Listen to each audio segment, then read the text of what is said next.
അപ്പോൾ ആരോ ഒരാൾ എന്ന് നമ്മളിപ്പോൾ ഇട്ടിരിക്കുന്ന ശീർഷകം എനിക്ക് തോന്നുന്നു ഇപ്പോൾ ഈ പറഞ്ഞ 2 ഇൻസിഡൻസിൽ കൂടെ പറഞ്ഞു വരുമ്പോൾ ജീവിതത്തിൽ ഇപ്പോൾ സുഹൃത്ത് അദ്ദേഹം വഴി ഒരു കവിത സമ്മാനിക്കാൻ തീർച്ചയായിട്ടും ഒരുപാട് സംഭവമുണ്ട്. ഞാൻ ഇൻ്റർവ്യൂകളിൽ പറഞ്ഞിട്ടുള്ളൊരു കാര്യമുണ്ട്. എൻ്റെ സ്കൂളിൽ ഒരിക്കലും ഒരാൾ വന്നു. അയാൾ ഒരുപാട് ആരെയൊക്കെയോ കണ്ടുപിടിച്ച് ദൂരദർശനിലെ ഉദ്യോഗസ്ഥനാണ് ഞാനെന്ന് വിചാരിച്ചിട്ട്, കന്നഡ പണ്ട് ദൂരദർശൻ മനോഹരമായിട്ട് വിഷ്വൽ ചെയ്തു. അപ്പോൾ അവിടുത്തെ ഉദ്യോഗസ്ഥനായിരിക്കും എന്ന് വിചാരിച്ചിട്ട് അവിടെ പോയിട്ട് അവർ പറഞ്ഞു അല്ല ഇയാളൊരു സ്കൂളിലെ അധ്യാപകനാണ്, SMV സ്കൂളാണ്. അങ്ങനെ അവർ പറഞ്ഞു കൊടുത്ത ഡയറക്ഷൻ അനുസരിച്ച് പുള്ളി എന്നെ വന്ന് കണ്ടു. പറഞ്ഞു സാർ ഞാനിങ്ങനെ ഒരുപാട് പാടുപെട്ടാണ് വരുന്നത്, ഒരു കാര്യമുണ്ട്, എനിക്കൊരു മകളുണ്ട്, അവൾക്കിപ്പോൾ 13 വയസ്സുണ്ട്, അവൾ ജനിച്ച നാൾ മുതൽ കട്ടിലിൽ ഇങ്ങനെ വെറുതെ കിടക്കുകയാണ്. തലയിൽ ഇങ്ങനെ നീറ് വീർത്ത് വരുന്ന ഒരു രോഗമുണ്ടല്ലോ, എനിക്ക് അതിൻ്റെ പേരൊന്നും അറിയില്ല, പുള്ളിയെ പേരൊക്കെ പറഞ്ഞു. അങ്ങനെ കിടപ്പാണ്, ഞാനാണ് ഭക്ഷണമെല്ലാം കൊടുക്കുന്ന അമ്മ, അതായത് ഈ കുട്ടിയുടെ അമ്മ ഭാര്യ അവശയാണ്. അതുകൊണ്ട് ഇവരുടെ എല്ലാ കാര്യവും ഒരു പെൺകുഞ്ഞിന് 13 വയസ്സായി, ഇനി 14 വയസ്സ് 15 വയസ്സാകുമ്പോൾ എങ്ങനെയെന്ന് എനിക്കറിഞ്ഞൂടാ, അദ്ദേഹം പറയണം. ഞാനിങ്ങനെ അപ്പോൾ ഒരു കാര്യമുള്ളത്, ഇവൾ ഭക്ഷണം കഴിക്കാൻ തയ്യാറല്ല. അപ്പം ഡോക്ടർ പറഞ്ഞു നിങ്ങളൊരു കാര്യം ചെയ്യുക, സംഗീതം കേൾപ്പിക്കുക. ചിലപ്പോൾ ചില കുട്ടികൾ ചില സംഗീതം കേൾക്കുമ്പോൾ കുറച്ച് കൂടുതൽ ഭക്ഷണം കഴിച്ചെന്നിരിക്കാം. അപ്പോൾ ഇയാൾ കിട്ടാവുന്ന CD കളെല്ലാം വാങ്ങിയിട്ട് ഇങ്ങനെ ചില പാട്ട് കേൾക്കുമ്പോൾ കുട്ടി എന്ത് ചെയ്യും, കുറച്ച് കൂടുതൽ, അല്ലെങ്കിൽ 1 മണിക്കൂർ എടുക്കും ഒരു ഗ്ലാസ് കഞ്ഞി കൊടുക്കാൻ. അങ്ങനെ ഇയാൾ തിരുവനന്തപുരം തമ്പാനൂർ ഏതോ സ്ഥലത്ത് നിന്ന് അയാൾ അലഞ്ഞു തിരിയുമ്പോൾ കിട്ടിയ ഒരു CD, എൻ്റെ കന്നഡയുടെ CD, ഈ ലോക്കലായിട്ട്. അപ്പോൾ ഈ കന്നഡ എന്ന കവിതയുടെ ഗുണം, കുട്ടി ഭയങ്കരമായി ഭക്ഷണം കഴിക്കും. ഇത് കട്ട് ചെയ്താൽ പൊട്ടി മുണ്ടാടക്കുന്നു, വീണ്ടും ഇതിട്ടാൽ കഴിക്കുന്നു. ഇതൊക്കെ സന്തോഷമായി. അപ്പം രാവിലെ ആയാലും ഭക്ഷണം കൊടുക്കുമ്പോൾ കണ്ണട ഇടും, കുട്ടി പടാതെ കഴിക്കും. ഉച്ചയാകുമ്പോഴും ഇത് കൊടുക്കും.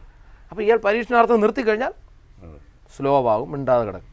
അപ്പോൾ ഡോക്ടറോട് പറഞ്ഞപ്പോൾ ഡോക്ടർ പറഞ്ഞത്രേ, ഈ കവിത ചൊല്ലിയ ആൾ, അല്ലെങ്കിൽ ഈ പാട്ട് പാടിയ ആൾ, അല്ലെങ്കിൽ ഇത് എഴുതിയ ആളിന് ചിലപ്പോൾ ഈ കുട്ടിയെ കുറച്ചുകൂടെ എന്ത് ചെയ്യാൻ കഴിയും, മോട്ടിവേറ്റ് ചെയ്യാൻ കഴിയും. പുള്ളിയെ കണ്ടെത്താൻ ഒന്ന് ശ്രമിക്കുക, അദ്ദേഹത്തെ കൊണ്ട് ഈ കുട്ടിയുടെ അടുത്തിരുത്തുക, വർത്തമാനം പറയുകയോ കവിത ചൊല്ലിക്കുകയൊക്കെ ചെയ്താൽ ചിലപ്പോൾ ഈ സെൻസിന് കുറച്ചുകൂടെ മോട്ടിവേഷൻ ഉണ്ടാകാം.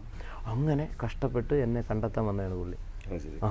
അപ്പോൾ ഞാൻ പറഞ്ഞു ഞാൻ തീർച്ചയായിട്ടും വരും മോളെ കാണാൻ, ഇപ്പോൾ വേണമെങ്കിൽ ഞാൻ കൂടെ വരാം, ഇന്ന് വേണ്ട ഞാൻ വേറൊരു ദിവസം വരും, എൻ്റെ കൂടെ എൻ്റെ മോളെ ഒന്ന് കാണണം സാറ് എന്ന് പറഞ്ഞു. ഇന്ന് വരെ അയാൾ പിന്നെ തിരിച്ചു വന്നിട്ടേ ഇല്ല. അപ്പോൾ ആ കുഞ്ഞിന് എന്ത് സംഭവിച്ചെന്നോ ആ അച്ഛൻ എന്ത് സംഭവിച്ചെന്നോ എനിക്ക് സത്യമായിട്ട് ഇപ്പോഴും അറിയില്ല. എന്തെങ്കിലും ഒരു ദിവസം അദ്ദേഹം വരണമെന്നും എന്നെ ആ കുഞ്ഞിനെ കൊണ്ട് കാണിക്കണമെന്നും അവളെ മുന്നിലിരുന്ന് എൻ്റെ കന്നഡ ഉറക്കെ ചൊല്ലണമെന്നും സത്യമായിട്ടും ഞാൻ ആഗ്രഹിക്കുന്നുണ്ട് ഇപ്പോഴും. ഇത് കഴിഞ്ഞിട്ട് തന്നെ എനിക്ക് തോന്നുന്നു ഒരു 6 വർഷം 7 വർഷമെങ്കിലും കഴിയും. അപ്പോൾ ഇപ്പോഴും ഞാൻ അദ്ദേഹത്തെ പ്രതീക്ഷിച്ചിരിക്കുകയാണ്. നമുക്ക് കുഞ്ഞിന് വേണ്ടി അല്ലെങ്കിൽ പറഞ്ഞതിൻ്റെ രാജായിട്ട് സംഭവിച്ചോ? അതെ, തീർച്ചയായിട്ടും വരണം അയാൾ, ഉറപ്പായിട്ടും വരേണ്ടതാണ്. എന്താണെന്ന് അറിയില്ല, പക്ഷേ എന്തായാലും നമുക്ക് ആ ഓർമ്മയ്ക്ക് വേണ്ടി അതിലൊരു 4 വരി. അത് എനിക്ക് തോന്നുന്നു എൻ്റെ ശബ്ദത്തിൻ്റെ ഗുണം കൊണ്ടാണോ, ചില കുട്ടിക്ക് ആ സെൻസ് ഇല്ലല്ലോ, ഇപ്പോൾ കവിതയിൽ പറയുന്ന കാര്യങ്ങളെ മനസ്സിലാക്കാം. പക്ഷേ എന്തുകൊണ്ടോ എന്ന് എനിക്കറിയില്ല. എല്ലാവർക്കും അറിയാവുന്ന കവിതയാണ് കന്നഡ, എല്ലാവർക്കും തിമിരം. എല്ലാവർക്കും തിമിരം, നമ്മൾക്കെല്ലാവർക്കും തിമിരം, മങ്ങിയ കാഴ്ചകൾ കണ്ടുമടുത്തു, കണ്ണടകൾ വേണം, കണ്ണടകൾ വേണം.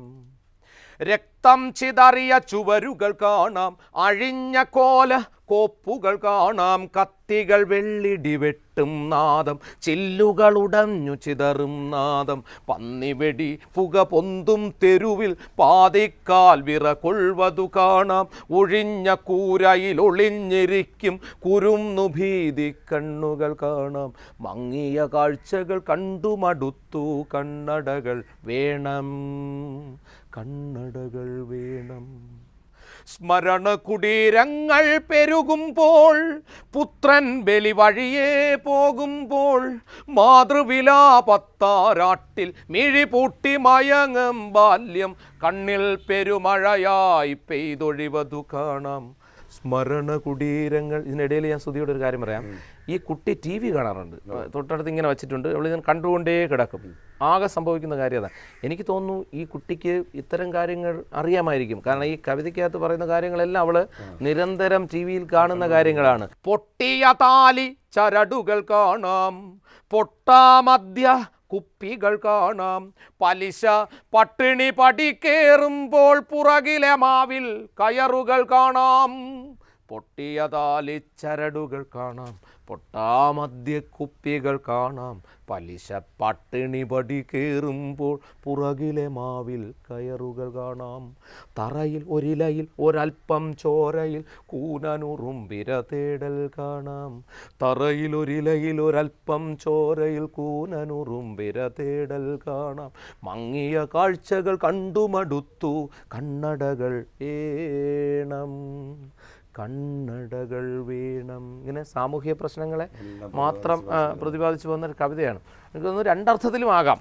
ആ കുട്ടി കണ്ടുകൊണ്ടിരിക്കുന്ന വിഷ്വൽ, അവളോട് ആർക്കും ചോദിക്കാൻ കഴിയില്ല, അവൾ സംസാരിക്കാറില്ല, അവൾ ആരോടും വർത്തമാനം പറയാറില്ല, തിരിച്ച് പ്രതികരിക്കാറില്ല. അപ്പോൾ അവളെ ബ്രെയിനിൽ ഈ കാര്യങ്ങൾ ചിലപ്പോൾ കിടക്കുന്നുണ്ടാകാം, നിരന്തരം കാണുകയല്ലേ കാര്യങ്ങൾ. ചിലപ്പോൾ അതാകാം, അല്ലെങ്കിൽ ചിലപ്പോൾ ഞാൻ ചൊല്ലുന്നതിൻ്റെ ഒരു രീതി കൊണ്ടാകാം. എന്തായാലും ആ കുഞ്ഞിൻ്റെ ഹൃദയത്തിൽ എനിക്കൊരു ഇടം കിട്ടി എന്നതിൽ ഞാൻ ഇപ്പോഴും ഒരു കവി എന്ന നിലയിൽ ഏറ്റവും വലിയ അവാർഡായിട്ട് ഞാൻ മനസ്സിൽ കാണുന്നത് ആ കുഞ്ഞിൻ്റെ ഹൃദയത്തിൽ എൻ്റെ ഒരു ഇടമുണ്ട് എന്നുള്ളതാണ്. പക്ഷെ ഒരു കാരണവശാലും ആ കുഞ്ഞിനെ കാണാനുള്ള ഭാഗ്യം എനിക്ക് കിട്ടിയിട്ടില്ല. ശരിക്കും ഈ അനുഭവം പറയുമ്പോൾ എനിക്ക് തോന്നുന്നു നമ്മൾ വ്യത്യസ്തമായ ഒരുപാട് പേര് പങ്കുവച്ചിട്ടുണ്ട്. അതിൽ നിന്നെല്ലാം ഒരു വേറിട്ട വഴിയിലൂടെ എനിക്ക് തോന്നുന്നു ഓരോരുത്തരുടെ ജീവിതവും ഇപ്പോൾ ആരോ ഒരാൾ സബ്ജക്റ്റ് പറഞ്ഞത് തന്നെ വെവ്വേറെ അനുഭവങ്ങളിലൂടെ പോകുന്നു. പക്ഷേ എല്ലാം വന്നു നിൽക്കുന്ന ഒരു പോയിൻ്റ് ഉണ്ട്. ഏതോ ഒരു അദൃശ്യ ശക്തി അല്ലെങ്കിൽ ആരോ ഒരാൾ അല്ലെങ്കിൽ ഒരു പവർ, നമ്മൾ എന്ത് പേരിട്ട് വിളിച്ചാലും നമ്മൾ തുടക്കത്തിൽ പറഞ്ഞ പോലെ അത് നമ്മളെ നയിക്കുന്നു. അത് ഏറെക്കുറെ പേര് ജീവിതത്തിൻ്റെ ഒരു നല്ല തലത്തിലേക്ക് തന്നെയാണ് നയിക്കുന്നു എന്നുള്ളത് ഒരു ഓർമ്മപ്പെടുത്തൽ കൂടിയായി വികാരഭരിതമായ നമ്മൾ പറഞ്ഞ് നിർത്തിയായി. എനിക്ക് തോന്നുന്നു പ്രേക്ഷകർക്ക് അത് ഏറ്റവും കൂടുതൽ സുധി. എപ്പോഴും ഞാൻ എപ്പോഴും വിചാരിക്കുന്നത് എന്താണ്, നമുക്ക് അനുഭവങ്ങൾ ഉണ്ടാകണം എന്നാണ് ഞാൻ പ്രാർത്ഥിക്കുന്നത്. എപ്പോഴും എല്ലാ ദിവസവും ചടുലമായിരിക്കണം എന്ന് പ്രാർത്ഥിക്കുന്ന ഒരാളാണ് ഞാൻ. അനുഭവങ്ങൾ ഉണ്ടാകണം, അതിൽ നന്മയുണ്ടാകാം, തിന്മയുണ്ടാകാം, നമുക്ക് വേദനിപ്പിക്കുന്ന അനുഭവങ്ങളുണ്ടാകാം, ദുഃഖങ്ങളുണ്ടാകാം. കുന്തി പണ്ട് പറഞ്ഞിട്ടുണ്ട്, ഭഗവാനെ എനിക്ക് നീ ദുഃഖങ്ങൾ തരണേ, എന്നാൽ മാത്രമേ ഞാൻ നിന്നെ ഓർക്കൂ എന്ന്. അതുപോലെ അനുഭവങ്ങളുണ്ടാകണം. അതായത് നമുക്ക് എന്താ പറയുക, നല്ല മനോഹരമായ ഒരു എപ്പിസോഡ് സമ്മാനിക്കാൻ സാധിച്ചതിൽ എനിക്ക് വളരെയധികം സന്തോഷം തോന്നുന്നു. നമ്മുടെ ഈ തേടലിൻ്റെ യാത്രയിൽ പങ്കുചേരാൻ ഒരാളാവാൻ കഴിഞ്ഞതിൽ ഈ എപ്പിസോഡിൽ ഞാൻ പ്രത്യേകം നന്ദി പറയുന്നു. തുടർന്ന് എനിക്കും കാരണം ഈ ആരോ ഒരാളെന്ന് പറയും ഈ ഫംഗ്ഷൻ, ഈ പരിപാടിയിൽ ധാരാളം മഹാരഥന്മാർ അവരുടെ അനുഭവം പങ്കുവച്ചിട്ടുണ്ട്. അവരോടൊപ്പം എനിക്കും എൻ്റെ എളിയ അനുഭവങ്ങൾ പങ്കുവയ്ക്കാൻ കഴിഞ്ഞാൽ എനിക്ക് വലിയ സന്തോഷം. എന്തായാലും എല്ലാ ഈ സമയം കണ്ടെത്തിയതിന് ഞങ്ങളുടെ ഭാഗത്തു നിന്നുള്ള പ്രത്യേക നന്ദി. തുടർന്ന് ജീവിതത്തിൻ്റെ കരിയറിൽ നമ്മുടെ മലയാളികൾക്ക് വീണ്ടും വീണ്ടും മനോഹരമായ കവിതകൾ ഉണ്ടാകട്ടെ എന്ന് ഞാൻ പ്രാർത്ഥിക്കുന്നു. ഒപ്പം പ്രേക്ഷകരോട് നമ്മൾ ഇന്ന് ഈ എപ്പിസോഡിൽ നിന്ന് യാത്ര പറയുന്നു. അടുത്ത ആഴ്ച മറ്റൊരു വ്യക്തിത്വവുമായി കണ്ടുമുട്ടുന്നവരെ എല്ലാവർക്കും നന്മകൾ നേരുന്നു. നമസ്തേ.